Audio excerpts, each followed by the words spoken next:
Hi, I'm Mike Scott with Teknetics Metal Detectors, here today with the Teknetics T2. The T2 is a high-performance detector and is an excellent prospector.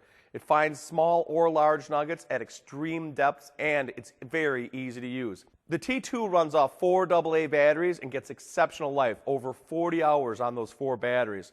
It's lightweight, 5-year warranty, and is made in the USA. I'm going to show you some of the features. As soon as you turn the T2 on, it comes on in the all-metal mode. All-metal mode is the best mode for gold prospecting, and this is the preferred mode if you're going to be looking for gold nuggets. It's really easy to operate. You can adjust your sensitivity. You can run this as high as you can without getting a lot of electronic interference. Usually if you're out in the middle of nowhere, you're not going to have a big problem with interference, but if you're in a more urban setting, you might have to run the sensitivity a little bit lower. Our hum level is our threshold. You can either run it silent search, which would beat it out in the negatives, or get a slight threshold response. For gold prospecting, a lot of times it's nice to have a real slight threshold on it so you can hear a faint audio hum, which will help enable some of the deeper, smaller targets become easier to hear. The discrimination mode, as I said, you can turn to get to the discrimination mode that way. It has some different settings here. Same thing for sensitivity. You can turn that up or down. Our discrimination level helps us reject unwanted trash targets like rocks, hot rocks, and iron, and foil. So we could turn this up to knock out a lot of the items that we don't want. Number of tones gives you our tone features. You can run it 1 tone plus, 2 plus, 3 tones, 3B, 4 tones, or our delta pitch, which is 99 different tones. Our manual ground balance, which is right here, allows us to cancel ground. It's called ground cancellation. In areas for gold prospecting that usually has a lot of minerals present, it's very important to have a good ground balance.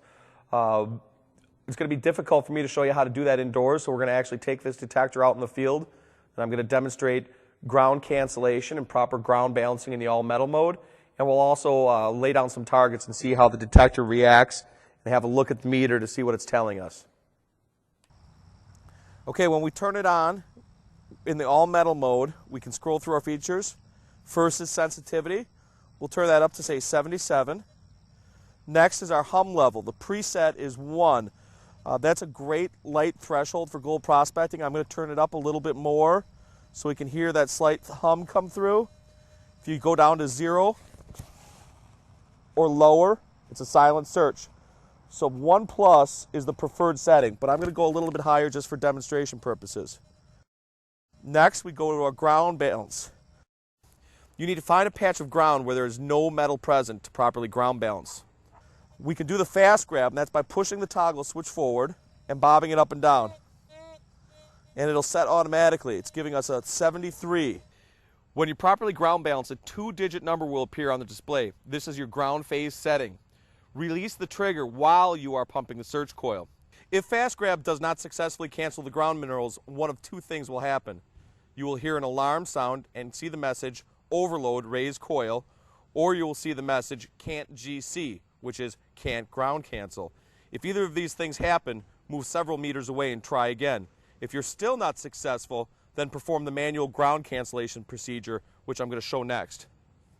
We're going to reset it here to show you how to manually ground balance it. Scroll through down to our ground cancellation here. Now it's preset at 90, and I just showed you how to fast grab it, set it down into the low 70s. To manually do that, you'll hear that response when it makes noise going towards the ground. We can manually turn this down, still making noise towards the ground. If I go down too low, it's going to make noise coming back from the ground. Ideally, we want to get it right to the point where it makes just a slight noise, where it makes no noise coming back and up from the ground, and then go slightly positive. So we get a slight response. And that's going to be our best way to go prospecting. That makes it the most sensitive it can be. Our FE304 meter is showing us just 2 bars. That means it's fairly low magnetite in the ground. Typical regions for gold prospecting are going to have a higher indicator on this graph. Then you go back to your all metal here and you're ready to search. Now you'll hear some ground noise, But a distinctive sound of a target over ground noise is what you're looking for, and I'm going to demonstrate that next. Once you're ground balanced, you're still going to hear some slight ground noises from the grounds, but you'll know the signal. When you hit a distinctive signal, you get that zip, zip sound. You can see the gold nugget there. Now this is just a little bit of ground noise here. And there's the signal. So one of the keys to effective gold prospecting is be able to decipher just normal ground noise. See, there's another target right here. Just normal ground noise like this to that of a target.